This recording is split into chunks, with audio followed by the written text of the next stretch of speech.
How are we, everyone, and welcome to the first playthrough of Age of Wonders Planetfall.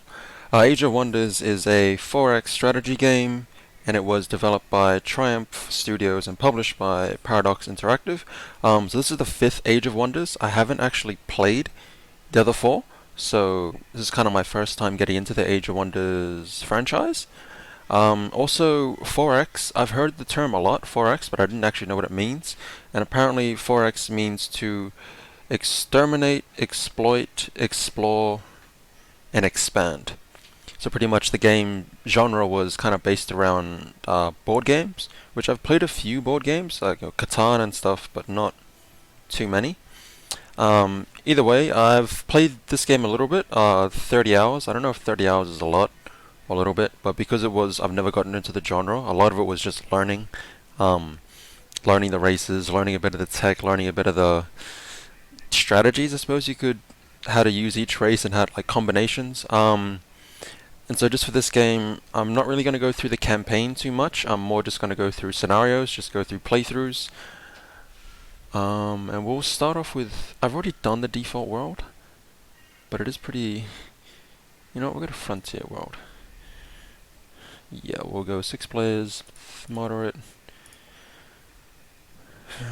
Am I, you know what, go hard, go home.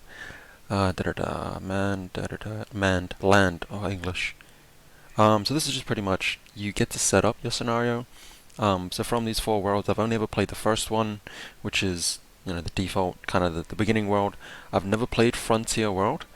And I don't think I have any of this. Okay, I don't have any of the community ones. So we'll just go with the standard Frontier World. So these things I'm going to leave pretty much the same as usual, except for this. I've never played it very hard. I did play hard and win once, so we'll see how this one goes. This is where you can choose your commander. There is a whole bunch of kind of preset commanders for each race. So with the races, I think there's, from memory, 6.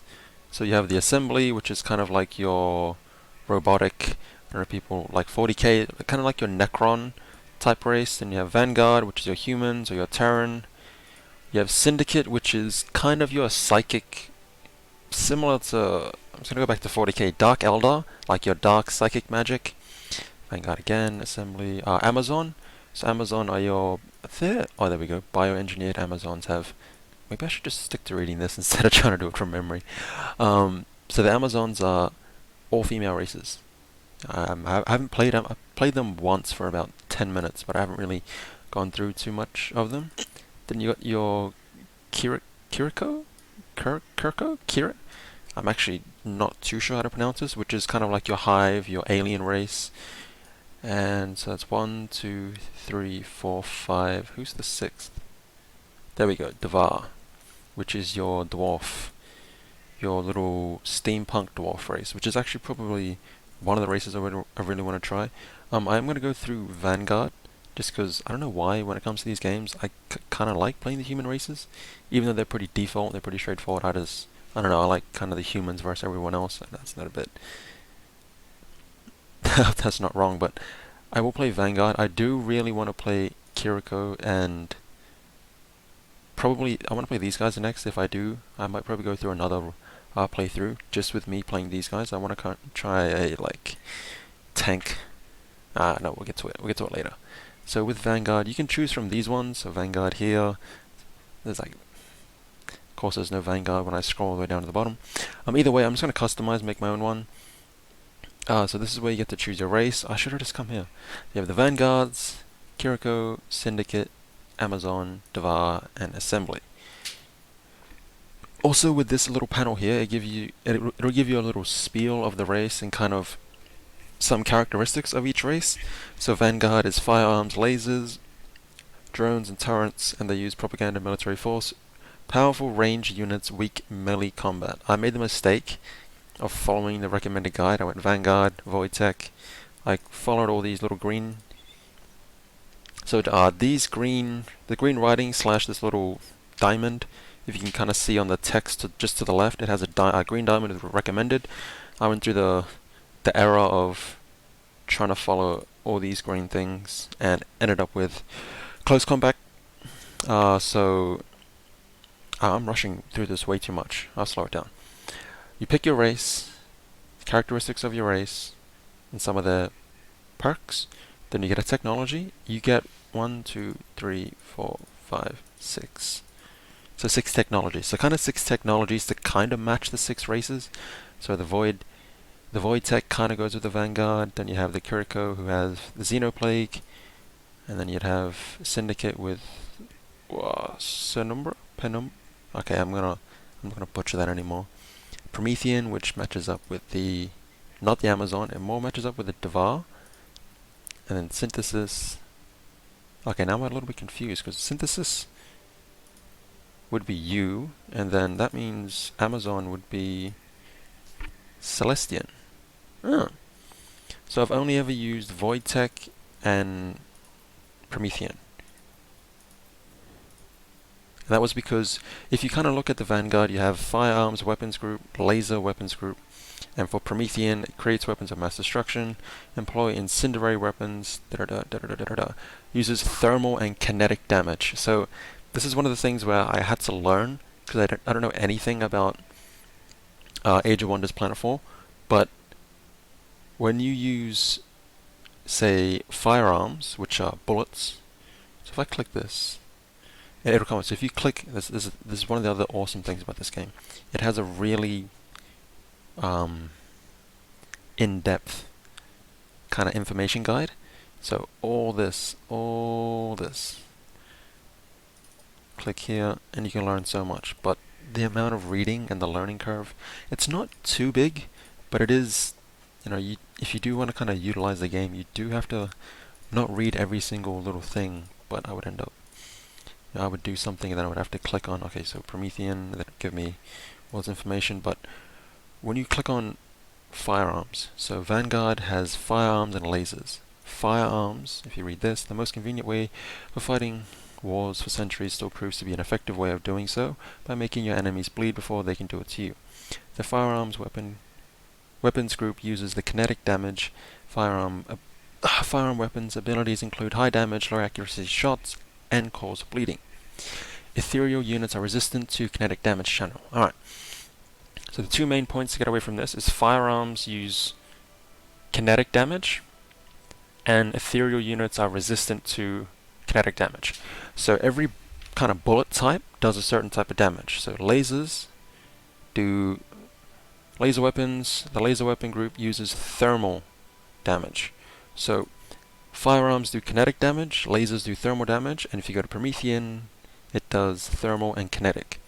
So it's a really nice complement to what the Vanguard already has, whereas the other things you can do is you can kind of mix up.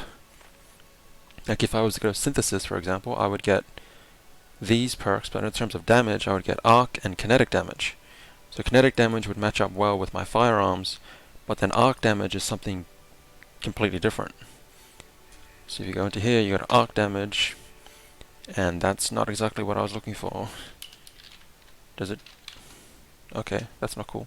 Arc damage does kind of bonus damage to mechanical units. So arc is like kind of electricity damage. And so you can either complement your damage, so thermal, kinetic, to complement firearms and laser, or you can mix it up by using arc. Maybe you want to mix it up and use... I know how to pronounce that word, but I feel like I'm going to say it wrong. Psych damage. Psychonic? Okay, I feel illiterate now, but that's... well, so you go Void Tech has arc and kinetic, biochemical and kinetic, so your biochemical damage does, a lot of damage to units that are bio, but doesn't do a lot of damage to units that aren't bio. So a unit that's not exactly bio is assembly. Although we're getting really into it, assembly is its own. They're I forgot what they call them, humanoid or something. They're like half bio, half mechanical. But you have some really cool abilities. There we go. Racial ability, natural resistance to arc damage. And then they do arc damage and firearms. Then you have firearms and explosive, bio and laser, arc and psi, bio and psi.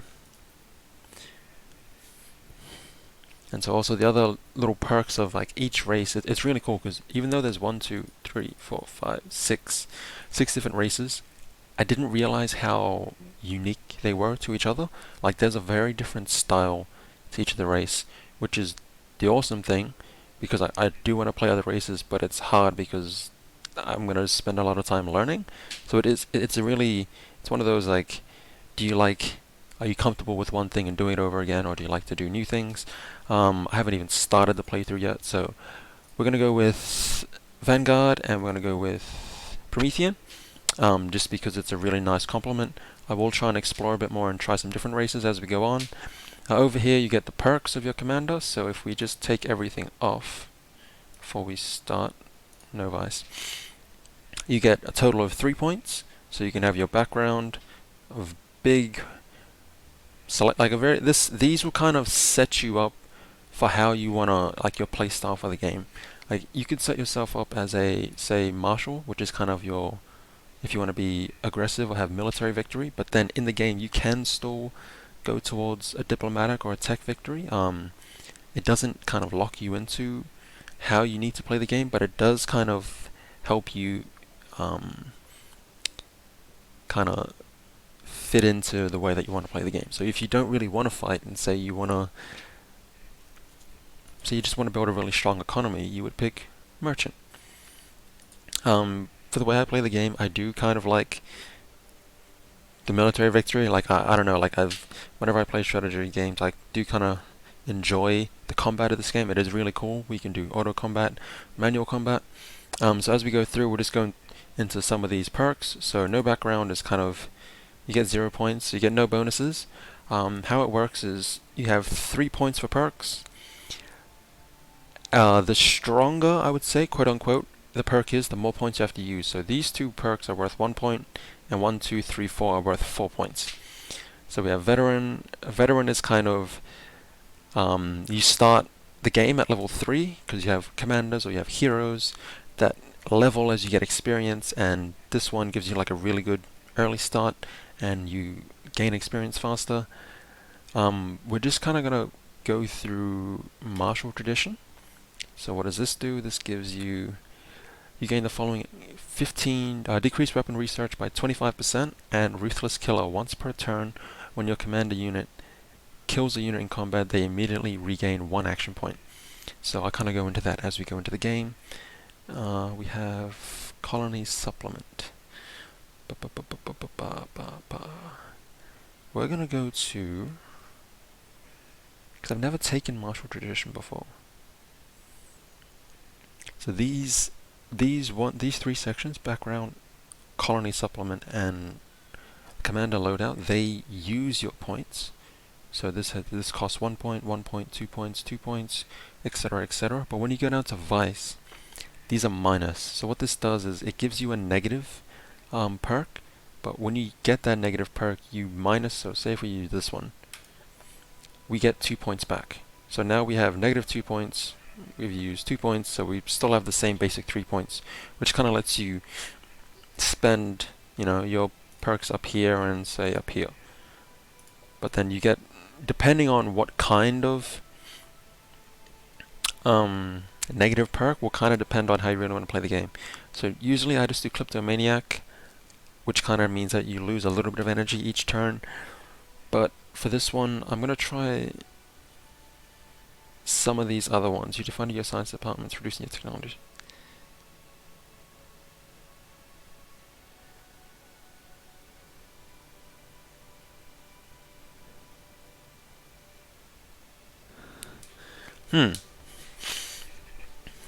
So for these bottom 3, you can either, you lose 10% food and you gain plus 10 health.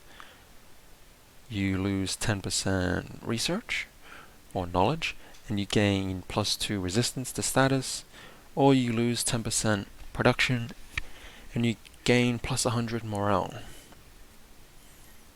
So morale kind of works in combat, which affects your critical chance. I'm not too sure what else morale affects. So you can have plus 2 resistance. I kind of do want to try Decadent, just to see if I get, do I actually get 10 health to everyone, or just the heroes? You have improved constitution due to your wealthy upbringing, giving you a hit. No, no, no, this is just the hero that you are. Units in your stat gain 100. You and your commanding army. So your entire army gets +2 to resistance, and this one is +10 hit points are just you. So I can get 10 health, 2 resistance for everyone, or 100. This sounds like the best one because it gives you, and all you lose is research. Which I mean, I like research, but it's, you know, it's not end of the world. Interesting. Anyways, we'll go with stubborn. Just because now that I'm realizing losing 10% research to gain +2 status, I feel like it's not really that much of a trade-off, even though, we'll get into it. So now that we've got stubborn, we have our 2 points back, and we can either go for colony supplement. You can have 2 random techs, +300 energy, or we can have, you start the game with a larger starting army. I will go down here just for commander loadout. This is kind of, do you want a close combat commander, mid-range, or long range?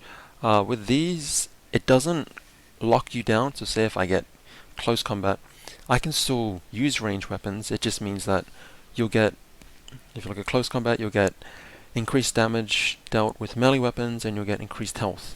You'll also start off with a laser sword and Imperial Revolver, which is a pistol.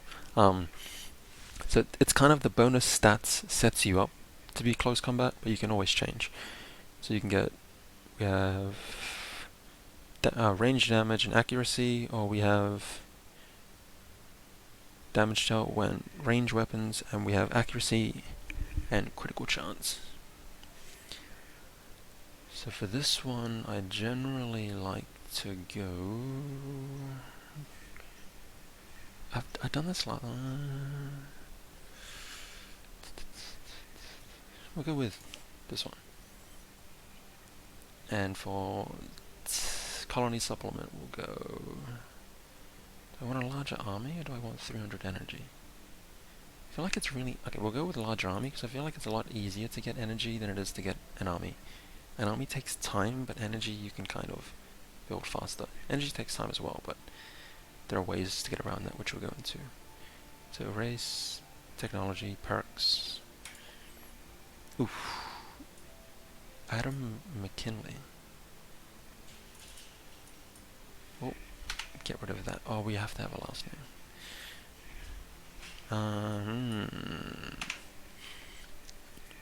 What's our name gonna be? Alright, we'll just go with, Fox Eel. Hey, problem solved.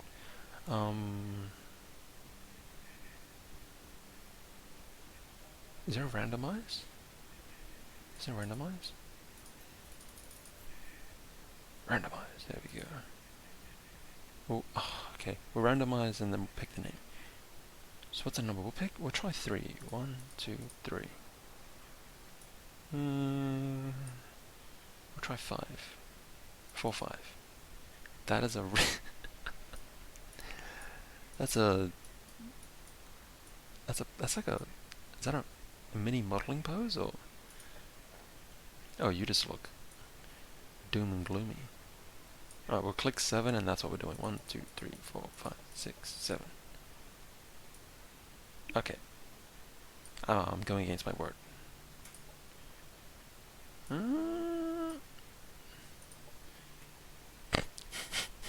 Okay, we're gonna pick the next. Oh, actually, because if I name it Foxy, it looks nothing. It doesn't have to look like me. It looks the most you. Nah, you. Nah. Okay, you because you have a cape. Yeah, okay, I'm gonna go with you. Bale Green. I love the name. Fox Eel. You can kind of set up your symbol. I'll keep that symbol. I will save you just in case. And we are done. Valor and strength to you.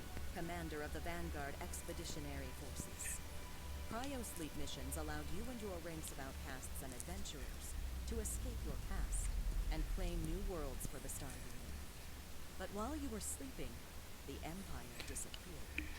You will need all of your combat and survival skills to face the forces that brought down the Union. The past is about to catch up with you, Commander. Alrighty, so for Planet Scan over here, you get kind of a rundown of your world.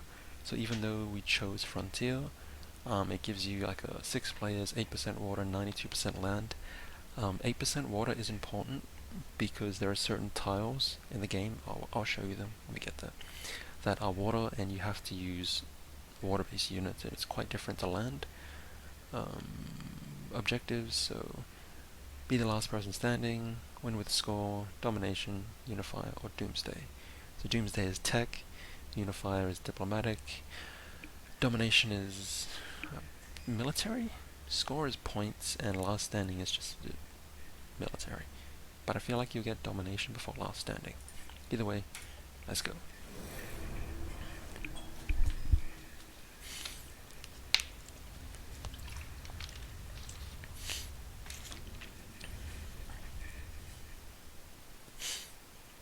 Alright, our capital is named Pittsburgh. Pittsburgh? So before we actually run through and finish our first turn, I'm probably just going to explain a little bit about the game. So this is our beginning tile. Everyone starts off with their main base. If you zoom all the way out, you kind of get a bit of an idea of, what's surrounding you, and you have these other little icons, which kind of give you like bonus. Like if you take this tile, you get bonus. Oops, zoom out a little bit. Hover your mouse over, you'll get bonus features of holding this land that you have to unlock using research. And these bigger icons is kind of something that it's a bit more immediate. So if I hover the mouse with any sort of skill, I'll just click on it. A small scale Star Union plant lies abandoned here. I'm dyslexic. Grants plus 10 energy to the colony it is linked to. Grants an additional plus 5 energy when in an energy exploitation. So pretty much when you take over this sector, you'll get plus 10 energy. So plus 10 energy to the colony it's linked to. And if you use energy exploitation, you get another 5 energy. So once you take over each sector, you can kind of decide which, what would you call it? Which type of resource you want to exploit. So if you click on your base, you'll have your unit production, structure production, sector production, colonists, and colony center. So I can change the colony name. I'm just going to probably leave it as Pittsburgh for now. So when we go down to our unit production, well, we don't really want to make too many units just yet. We want to kind of build a little bit of an economy first. So the game is recommending that you turn your main base into a productive, like a production-based sector. So each of these 4, you can either. So if you read this, the central reactor gives you plus 10 energy. You can only build one. Okay, I should say this at the start. You can only build one central structure in each sector. So you can either have bonus energy, bonus food, bonus production, bonus research. So energy is like the currency you use to spend to make stuff. Food is what you need for your colony to grow, have a high population. Production is when you make things, and the higher your production is, the quicker it is that you complete something, and research is, the more research you have, the quicker you research something. And down here in other, these are kind of what you use when you if you don't want to build anything, but you want to have, let's just produce bonus energy, or generate bonus knowledge. So for this first base, for the main base, I do kind of follow the recommended, because it becomes my production hub, like my little production capital, because that's where I wanted to build things really quickly. So I'll click on Central Replicator, double click, or you can click on it and click produce, and now it's going to take 2 turns. So a little clock with 2 turns it'll be finished. Cool.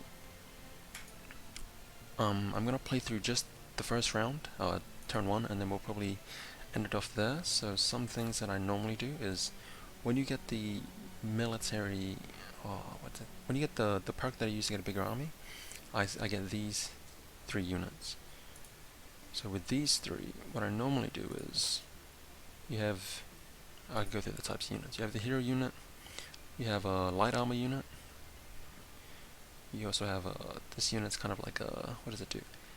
It's a specialist unit that helps you out a little bit. It's easy to show in combat, and you have your 3 infantry. But in this military group, you have your infantry and you have these 2. So what these 2 units are, these are flying units, which helps a huge bit. Every race kind of has their own little scouts, and these are they can be used in combat, but they're kind of more productive, I find, scouting in the early game. So you can kind of find, what's around you, and kind of build out, which direction you want to expand in. Try and find bonus resources like over here. You can pick up energy, or you can pick up, whatever it may be, and you have these little yellow, markers, which are kind of the game showing you that there's something here. So it could be an enemy, it could be a resource, it could be, just something of importance or something to note. So kind of the first turn I will send these out. I will send one probably north and kind of scout out this area. Then I'll send the other one south and scout out this area, just because the water's here, and I'm kind of just going to use this as a natural defense. Also, water gives you, correct me if I'm wrong, it gives you bonus. You get more economic benefit out of holding a water tile, I think. I've never actually really held one, but we'll get to that. So with the scouts, I just want to send you to pick up that.